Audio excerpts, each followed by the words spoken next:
tonight is Proverbs 31, verse 13. She seeks wool and flax and works with willing hands.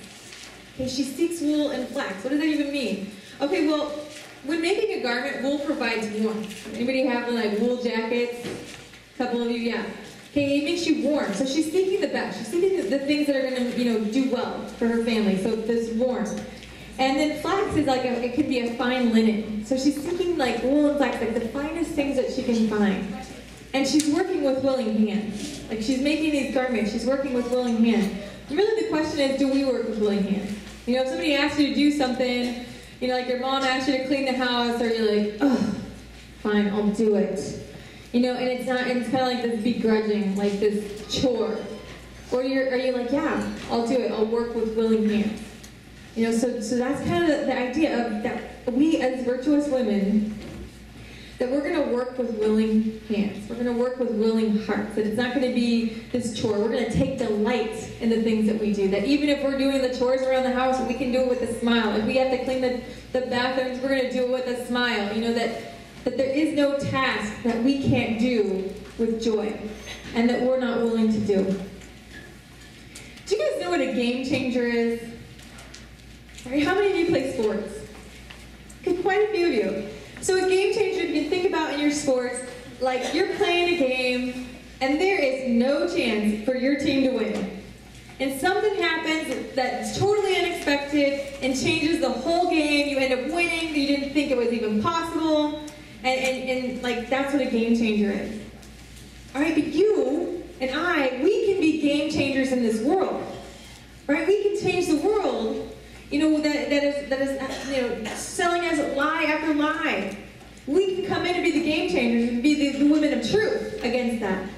That we have the ability, if we can work with our willingness, to be game changers in this world. Mother Teresa, she was a game changer. Right? She was a game changer in this world. Like this little old wrinkly woman was a powerhouse to nations all over the world. Like she was respected. And what did she do? I can't even believe that she showered every day. I'm betting that she didn't. Like this little old woman who would touch lepers and touch the poor and serve them, and the poorest of the poor in India. She was a game changer.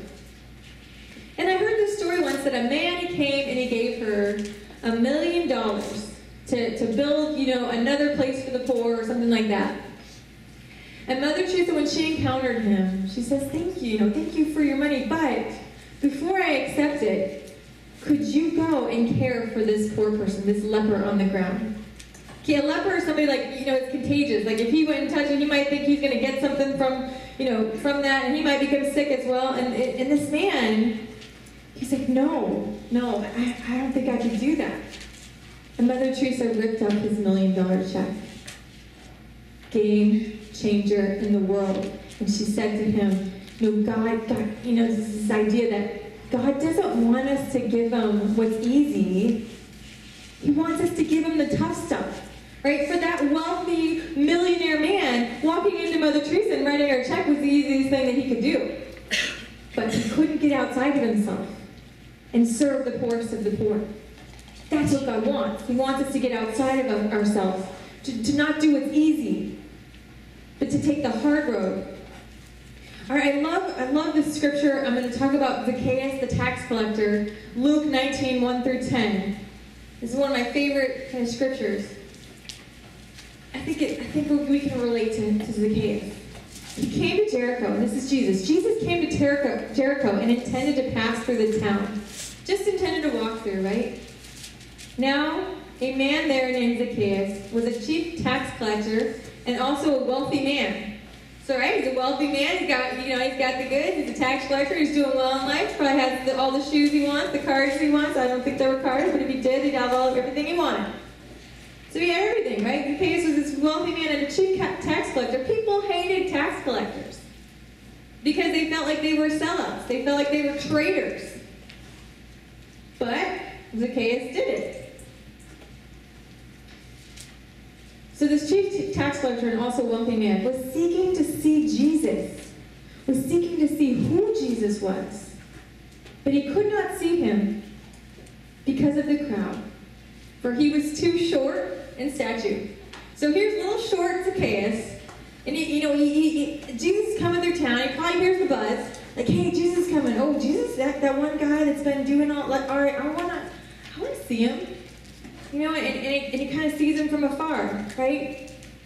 And so this is what Zacchaeus does. This little short man, he runs ahead, and he climbs up a sycamore tree in order to see Jesus. There's little old Zacchaeus up in the sycamore tree, trying to see Jesus. Like, you can imagine this guy, like, trying to just get a glimpse. Like, can I see him? I just want to get a glimpse of who this guy that everybody's talking about is. And when he reaches the place, Jesus looked up at him. So Jesus comes right up to the sycamore tree, looks up to him and says, Zacchaeus, come down quickly, for today I must stay at your house. What? How do you know his name? Jesus walked up to him, knew his name, never met him before in his life. Walked up and said, Zacchaeus, I'm coming to your house tonight.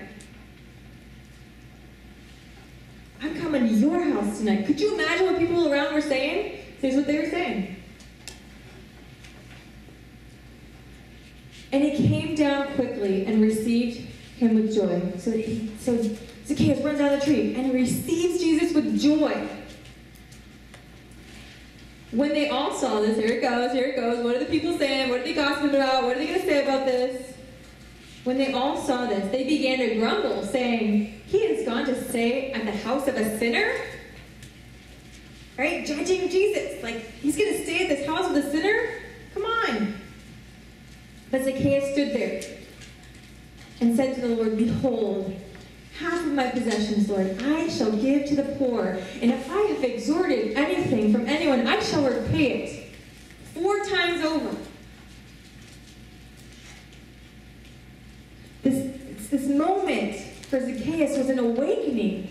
He's going to give everything away, everything back. His response, what was his response? His response was to give. And Jesus said to him, today salvation has come to this house, because this man, too, is a descendant of Abraham. Jesus receives him into his family, into his life. For the Son of Man has come to seek and to save what was lost. The Son of Man has come to seek and to save what was lost. See, the really cool thing about Jesus, right? There's Zacchaeus, and you might think of Zacchaeus, everybody else is like, he's a sinner, he's done some really shady things in the past, but this goes to show that God does not consult your past to determine your future. Amen? I will say that, and I will say it, and I will say it throughout the years that we're in Vera, that God will not consult your past to determine your future. If so, I wouldn't be here, and all these leaders wouldn't be here. He didn't consult his past. He takes him out of that, the sinful life, and he moves forward. Zacchaeus, I want to know you. I want to spend time with you. That we must acknowledge our gifts and our talents and use those with the willing hands and say, yes, Lord, I'm coming with you. I'm going on this journey with you. So if you're too short, you're too tall, you're a sinner, you're holy, Christ is calling you by name tonight and every day of your life, like he has called Zacchaeus.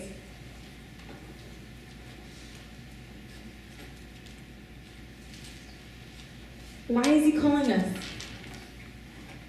Because we're his. And we got to be the women who will rise up and work with our willing hands in this world and become game changers. This culture, again, that's going to lie to us at every turn, that's going to look at fertility like it's a curse, that's going to try to take God off the Pledge of Allegiance, that's trying to strip us of our freedoms right now, ladies. It is up to us in this day to transform the world.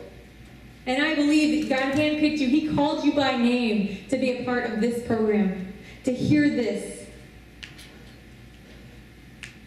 Because he's leaving it in our hands, knowing that with him, we can do all things. Amen? Amen. So some of you right now, you're struggling with insecurities, and maybe you're not feeling so good. Maybe you're physically just beat down. Maybe you feel lonely or depressed, or you just got a lot going on in your life. Like wherever you are, the Lord is meeting you. He's meeting you in that. Are you willing to give it to Him? Like Zacchaeus, are you willing to get off your tree, stop just looking back from afar, like, oh, I just want to see Him, I want to get a glimpse, but I don't want to get too close. Like, I don't want to get too close because I'm happy up here in my tree. Are you willing to get down in your tree and move closer to the Lord? And say, all right, Lord, come to my house. Let's go, let's get it all out. Let's figure this out together. This world, it needs your voice, it needs your example, it needs your courage. And some of you, like I said, you're holding back. You're holding back. You want to be back here. You don't want to be right up here. But tonight I challenge you to move forward. It doesn't matter, whatever your insecurities are, whether you're too small, too short, like Zacchaeus, short, too tall. You're never too tall. You're never too short. That you were made in God's image, and He needs you just as you are to go out and fight for Him and His honor. I want to spend time with you, He says. I want to spend time with you, Zacchaeus. You, and you. Tonight, He wants to spend time with you. And I love Zacchaeus' response. He came down quickly and received Him with joy, with willing hands, with this willing heart. So what would your response be? And Zacchaeus, he stood there and said, behold, half my possessions, Lord, I give it to the poor. And if I've exhorted anyone, I'm going to repay them 4 times over. He's willing to give everything. The hardest things. What are you willing to give to the Lord? And what aren't you willing to give? And why?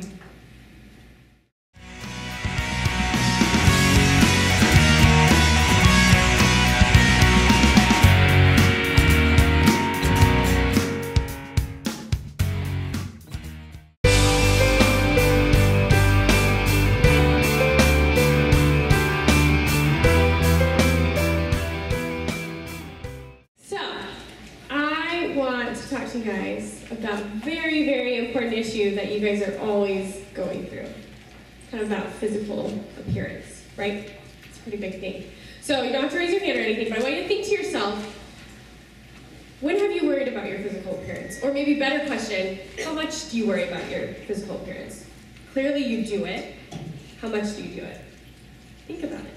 Whether it's the number on the scale, the brand of clothes you wear, the makeup you're wearing, any of that. It's all appearance, right? And you worry about it all the time. And you're like, I really hope my makeup looks awesome today for this guy and that girl, and I hope she likes it and he likes it. It's always worrying about what you look like. So I'm going to be honest with you about when I was in 5th grade, how physical appearance just started kind of coming out to me. Like I already in 5th grade had to start worrying about it. So I had this little boy crush. All right, I was that girl, right? His name was Keaton Ross. And I was just like, oh my gosh, he's so amazing. I want Keaton Ross to like me. And so I always had long, dark, black hair. I'm Italian. I was like, yep, love my hair, whatever. And my mom had this short, cute haircut. And I'm like, Mom, I want to be so cool like you. I love your haircut. Can I get that? And she's like, yeah, sure, if you want. I was in 5th grade, okay? It was kind of weird to have short hair in 5th grade. Oh my gosh. But I wanted this haircut. I get this haircut, and I'm really nervous the next day. And I'm like, all right, like, I hope my friends like it, and I really hope Keaton likes it. And I go to school, and my friends are like, nice, Leslie, that's what you do. And they're like, that's cute, right? And Keaton saw me, didn't talk to me for the rest of the day, and then dumped me. His loss, right? I was like, whatever, I have great hair. No, but I was like, oh my gosh, like, I can't believe that my image, like, I started worrying about my physical appearance in 5th grade, okay, because this guy didn't like it at the time, right? Grew my hair out, I was like, never cutting my hair again. I want to talk to you about, like, my childhood and growing up. So, my parents are Catholic, and I was raised Catholic, kind of a step-by-step Catholic, though. I didn't really understand the faith. I didn't understand how important it was to be Catholic and how lucky I was to be baptized as a Catholic. It was all about just step-by-step. You're going to go to your first reconciliation. You're going to go to your first communion. You're going to have confirmation. It was a step-by-step process, and I never understood the importance of it, right? I was like, yeah, I get to dress up and take pictures with my grandparents and my mom and dad, and I look cool, right? That was how I lived my Catholic life. And I loved my church, but I did not get any significance of my faith. I didn't have a meaningful relationship with Jesus. But that's because I wasn't even deep enough to even desire one, right? I didn't even know him. I knew of him, but I didn't know him, and I had no idea how to know him. So what I did instead was, you know, in my childhood, I wanted to go out, and I wanted to change the world. We all did. And the world to us was our school or like our family or something. But you want to change things. You want to impact people. You want to inspire people. And I'm like, how am I going to do this? Well, how about I try and be the best that I can at everything? Maybe I'll start inspiring people. So I was a perfectionist. I became a total perfectionist growing up, and I was like, I want to be good in school. I want to be the best at soccer. I want to have the cutest boyfriend. I want to have the best friends. I want to be perfect at everything, and maybe some people will start to like me a lot and accept me, and that's going to be great, right? It was like, let's just make I need to be perfect at everything. And that was just because I had a desire in me to impact the world, and I may not have known it then, and that's what I wanted to do, but I wanted to change people's lives, right? And so I put it all into perfectionism because I didn't know Jesus at that time. I put my character, my identity in perfectionism. And I wanted everyone to like me and accept me for me. And I wanted people to desire me, and guys, and my parents, and my family. So I built up my confidence that way. I was a confident kid. I had a lot of friends, and I got good at a lot of things, and I was confident. I was happy with it. But 7th grade rolls around, and we all know how tough middle school is. I know some of you are still in it. I know some of you have just come out of it, and there's a lot of struggling, yeah? Yeah, middle school's tough. And a lot of the thing is because we're so fragile, and we attack each other, and you just have to find something wrong with someone else so that maybe whatever's wrong with you is going to be better, right? Like we're so fragile in middle school and even high school. And so that time comes around, and I'm like, you know, I look all awkward. I had beer going, but I had braces and all this stuff, and I'm just like, you know, how am I going to take on middle school? In 7th grade, I'm in the shower one morning, and I get out, and I notice this bald spot on the back of my head. And I'm like, what is that? Is that an alien? And my best friend Catherine's sleeping over. I like run to her, you know, super dramatic. I'm like, Catherine, what is that? Oh my gosh! And she's like the nicest friend. She's like, oh, I think you just have a weird hairline. And I'm like, you're so sweet, but that's not the case. And this is something serious. So my mom's a nurse, so when I run to her, Mom, what is this? Why do I have a bald spot on the back of my head? I swear I did not shave it. She's like, all right, we're going to figure this out. She's like, it looks like something that I know, but we're going to figure it out. We're going to go ask your hair cutter. She was like a family friend. And we're gonna take you to doctors and figure it out. I'm like, oh my gosh, okay, we better. I'm freaking out. So we go to the doctor, and I'm diagnosed with a disease called alopecia. I don't know if any of you are familiar with it, but it's really rare. And it's poorly researched because it's not physically harmful. You lose your hair. But it's probably the most mentally harmful one, especially to a girl in middle school. Okay? Physically, I'm healthy as a horse. But what alopecia does is your white blood cells, things that attack all the bad things in the body, right? They randomly attack your hair follicles, thinking there's something bad. So when they do that, your hair falls out. So basically, my immune system doesn't know which way is up. It's just like, yeah, we'll attack that, and then my hair falls out, okay? Watch, I'll have like really bad sickness and nothing will happen because it's attacking my hair. So my immune system's just totally messed up, and I'm just like, really? You're telling me I have this disease? Like, I lose my hair, and it's out of my control? Like, I didn't mean to do this. Like, I didn't tell my white blood cells to do that. And so I'm really upset because I can't control this, and it's something I'm getting that I had no idea was going to come on, right? And so I'm like, all right, what can we do, doctors? Put me on all your medications. I was like a guinea pig. Because like I said, it's a poorly researched disease. So they were going to be like, all right, let's try all these things and see what works. So if it doesn't work, sorry, like, we tried. So I was like, yeah, put me on anything. So they put me, first they're like, all right, we're going to try and give your scalp an allergic reaction. I'm like, okay, how are you going to do that? And they're like, well, so there's this cream, and it's going to give you, we're going to put it on your head, it's going to give you an allergic reaction. I'm like, that sounds so fun, okay. And they're like, well, we're first going to test it on your arm, make sure it's working, and then we'll do it on your scalp. And I'm like, okay. So they do this small square on my arm, and literally like blistered skin falls off. I'm like, you're going to do that to my head?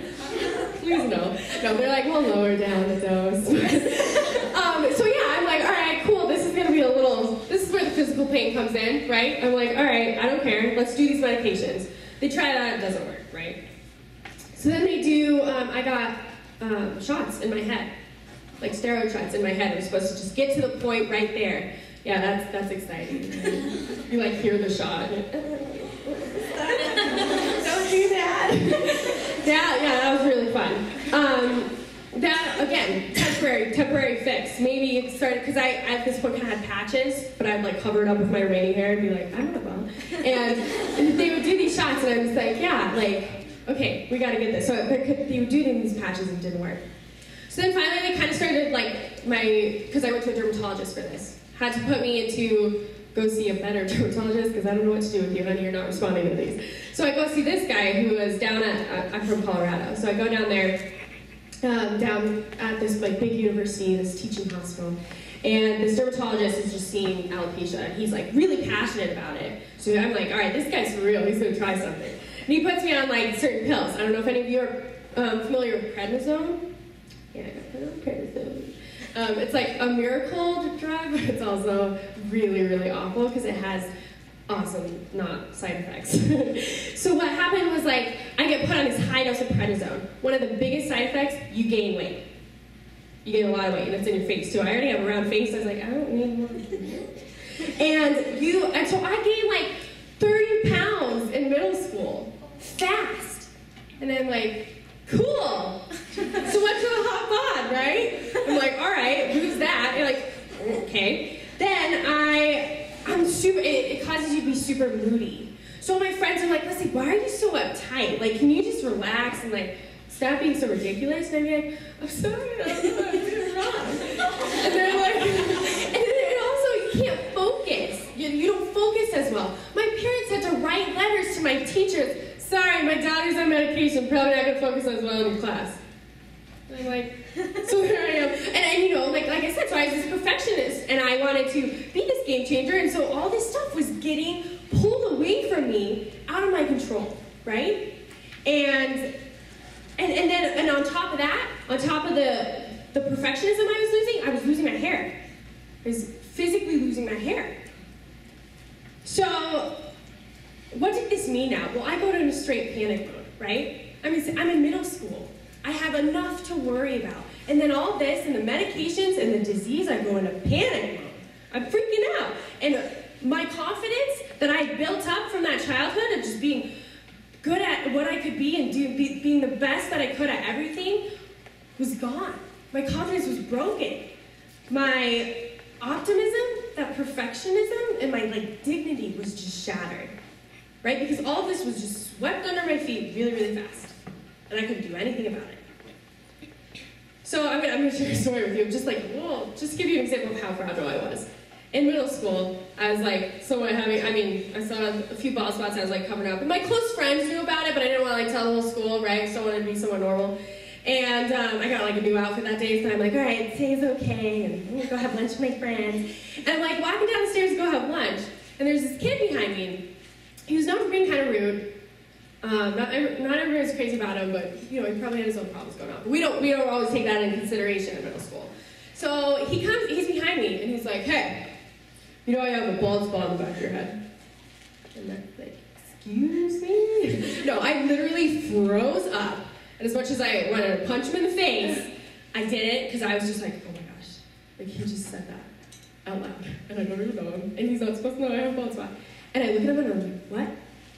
And he thought I didn't hear him. So he's like, I said, you have a bald spot on the back. It's like, I heard you. I just can't believe those words came out of your mouth. No, I freaked out, right? And I I just panic mode again, run to my friends, and I'm like crying, and they're like trying to understand, like, calm down, what just happened? And I try and tell them what happened, I finally do, and my friends, this swarm of friends, attack this kid, just like verbally, not physically, verbally, they're just like, how dare you say that, oh my God, and they're freaking out. And I'm like crying, like getting all this attention, right, being a baby, and I'm finally like, I look up at this kid, and I suddenly feel bad for him. I'm like, holy smokes, we are so fragile, right? As soon as someone points out one of our insecurities, we freak out.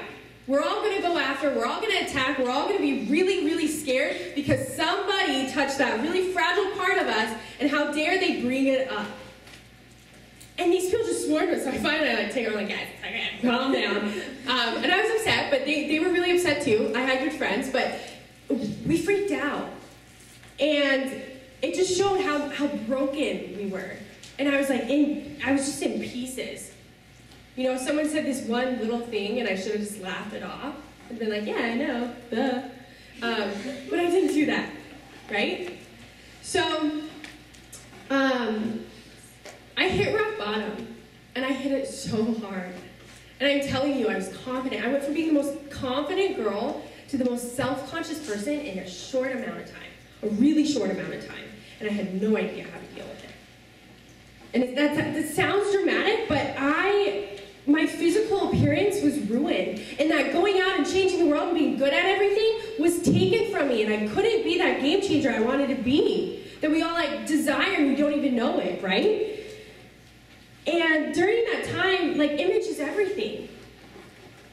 You guys care so much about it. And I didn't have it anymore. I couldn't even control it anymore. And I was especially mad towards God. I was mad at my friends. I was fighting with my parents. I was just mad. But I was especially mad towards God because I believed in him at this point. But I was like, why on earth would you give me something like this? I blamed him, right? I'm like, you control everything. Why'd you give me this? What did I do in my past that made you want to punish me with this?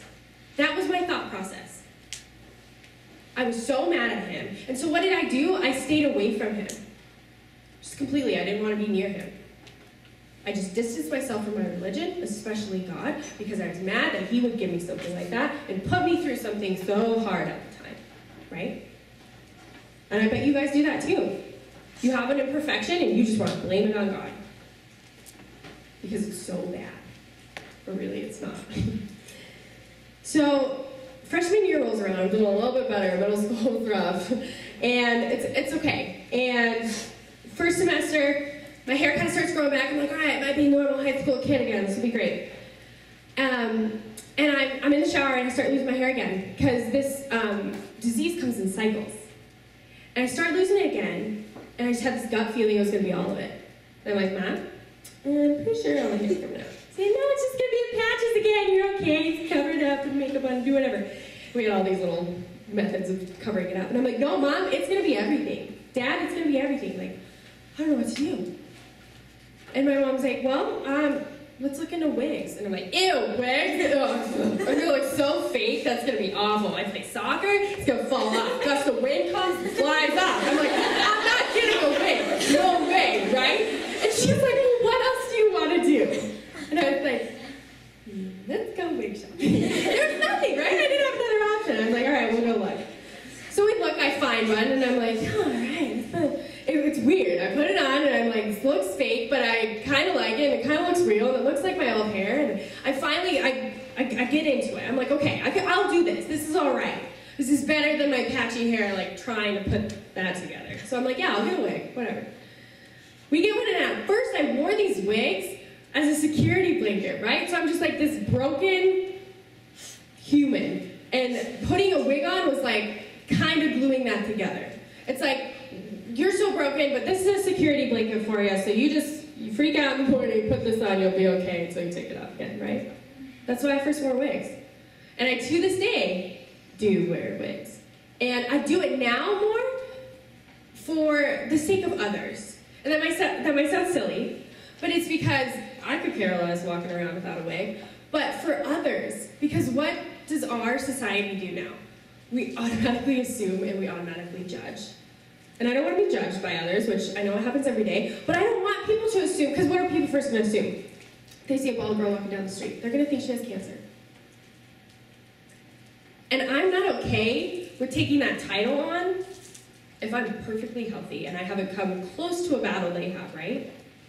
I'm not okay with that. So I do it for the sake of others now. So finally, I start wearing these wigs. I'm trying to get my confidence back. I'm just like, I don't know what to do with my life, whatever. I'm gonna start to know Jesus. And I didn't know it at the time, but I started to know Jesus through 4 main things: solid friendships, family, my faith, especially the sacraments, and saints, inspirational people. So, solid, faithful friendships, okay? I had this friend, Catherine, the one who was like, yeah, we're in hairline. I've known her since I was 2 years old. We grew up next to each other, like 2 blocks away from each other. She's amazing. She is devout Catholic. She will do everything on the right path. And every time I started veering off the path in my childhood, she'd bring me right back on. And I'd be like, Hannah, no, let's go have fun, let's do this. And she's like, no, come on, stop. That's not good for you. That's not good for you. And she was so good about it. Maybe at the time I didn't appreciate it, but I can tell you now, I would be nowhere where I am without her. I lived with this girl, Michelle Snow, last year, one of my best friends. I've only known her for a while, or for a short time, but because we met in college through Bible study. Amazing person. She taught me about communicating with Jesus through daily prayer. This girl would I'd wake up, she'd be praying every single morning at least an hour. I'm not kidding you. I don't care if she got 2-3 hours of sleep, she would pray an hour every morning, and I'd walk in, and finally I'm like, I gotta start doing this.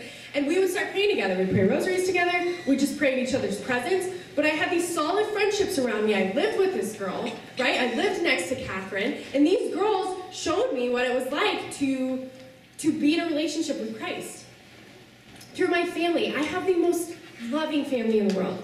I'm the luckiest girl on earth because of my family. My parents, and I have one older brother, would have taken my spot in a heartbeat if they could have, especially when it was bad. Middle school, like I was at those doctor's appointments, and my mom's just like, switch places, please, can I get the shots in the head, not her? Like, it was so hard, right? And they wanted to take my place in an instance, and they've supported me no matter what. My wig, oh, wig looks great, Leslie. I don't care if it didn't, my family thought it did. They were so supportive through everything. And then my faith, okay? And I didn't know my faith at this time necessarily, but I was getting to know my faith. And you're all familiar with adoration. And I was somewhat involved in the church in middle school and in high school, and I was getting more involved. And I was a confirmation leader at this time. Again, doing a little bit better, but I was a junior in high school, confirmation leader. And we were going into adoration, and my youth leader encouraged us to pray differently this time in adoration. So I was like, oh, so don't put all my difficulties and then ask him to solve all of them? Like, that's not how you want me to pray? She's like, well, we'll do that this time. Because what do? We usually complain when we pray. So they were like, we want you to imagine Jesus. Don't say anything, no words. Can you just imagine Jesus? Like, picture him.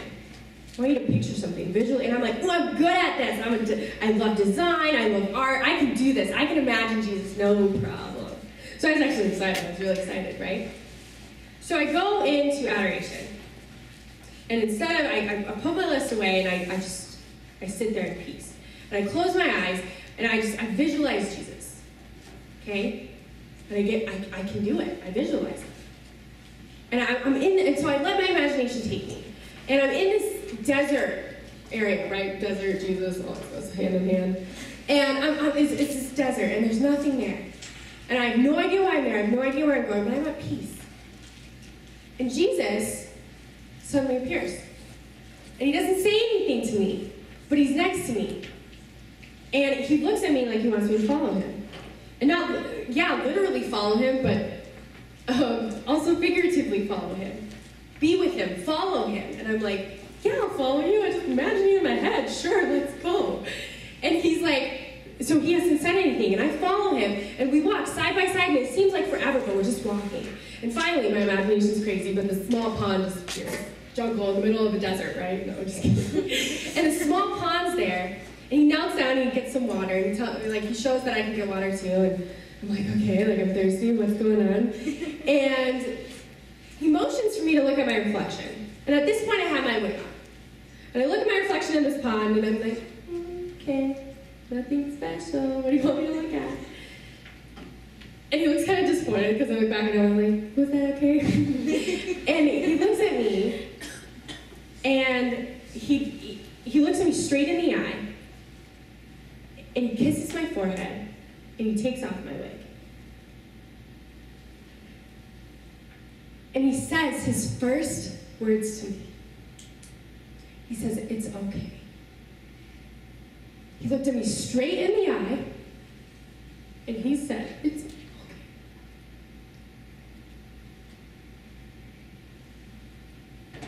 It's okay. And he told me, he motioned for me to look back at my reflection, and I did. And with a few patchy spots, bald, whatever, may not sound beautiful, but it was the most beautiful thing I've ever seen. And I felt the prettiest I have ever felt in my entire life at that very moment. Why? Because I was seeing myself in God's image. I was seeing myself through his eyes. Right? And I told myself it was okay, and I was okay. I was so healthy. I didn't have hair, so what? And I was gorgeous with or without hair, with or without a wig, looking at my reflection in that pond.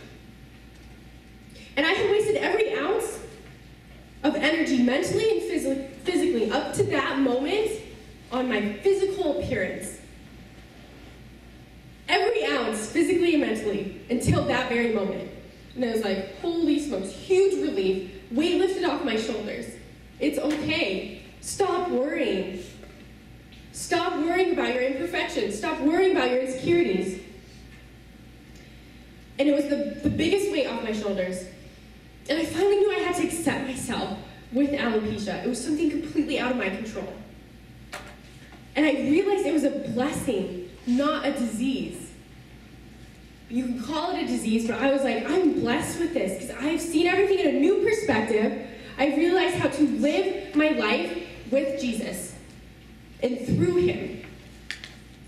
That's a blessing. There's nothing disease-like about that.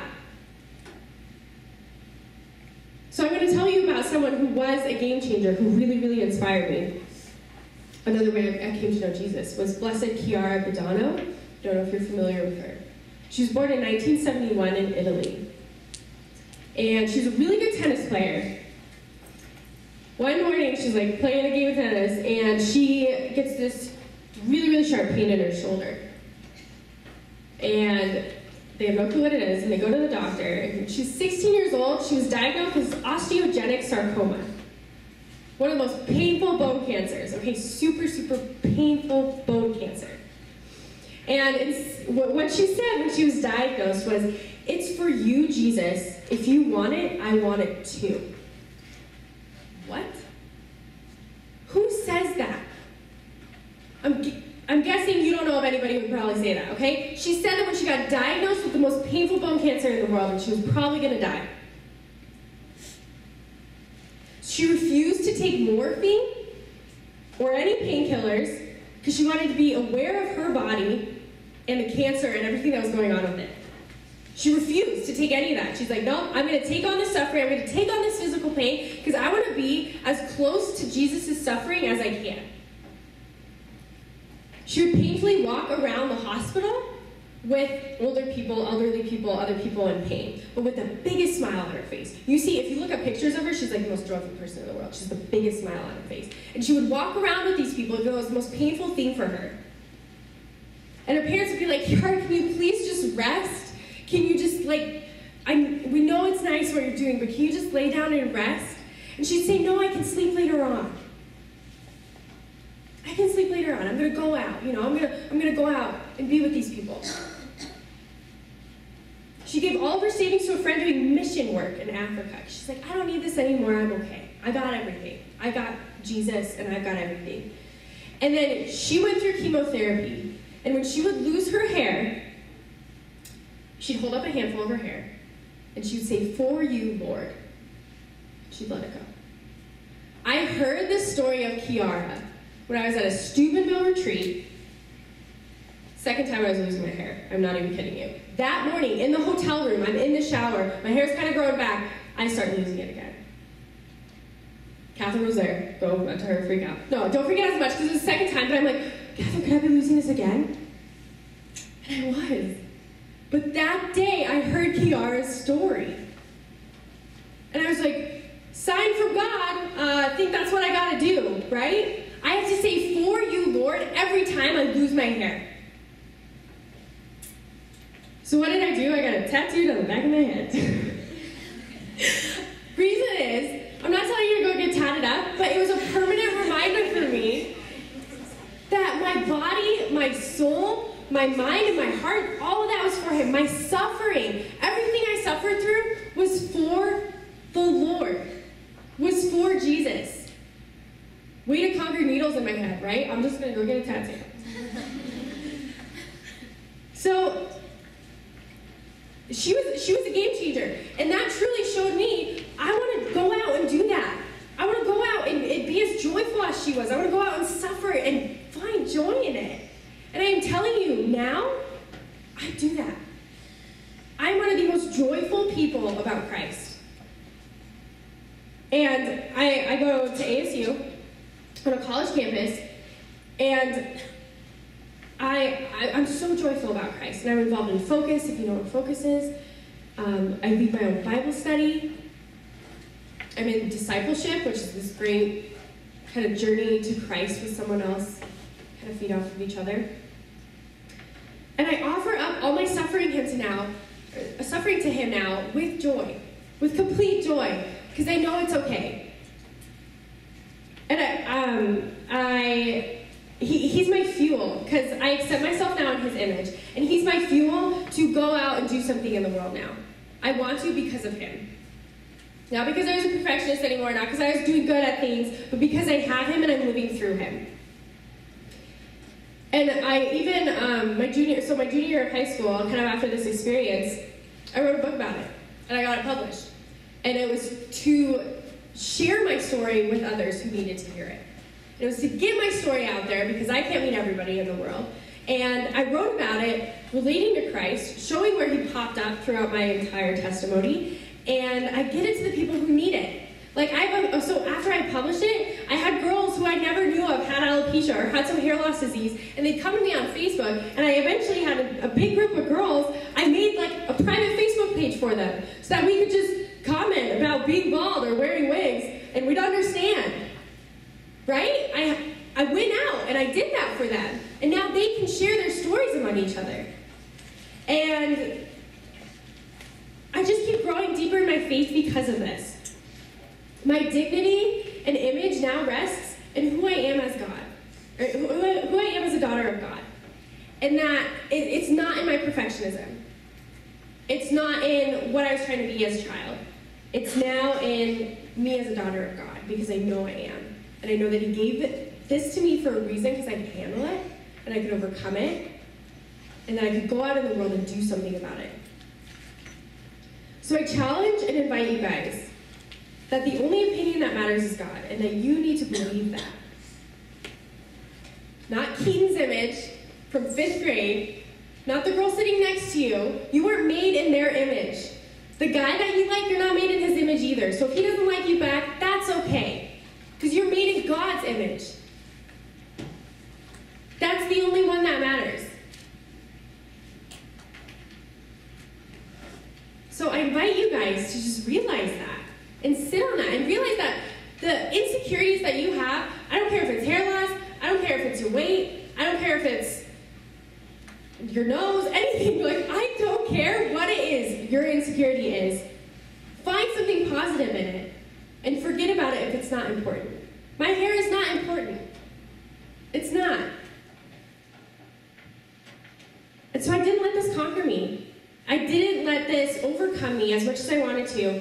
And I took whatever it may be, good, bad, disease or blessing, whatever it may be, you guys find something, take it, and be a game changer through the Lord. Okay, go out and be a game changer. I know you guys can do it. Thank you.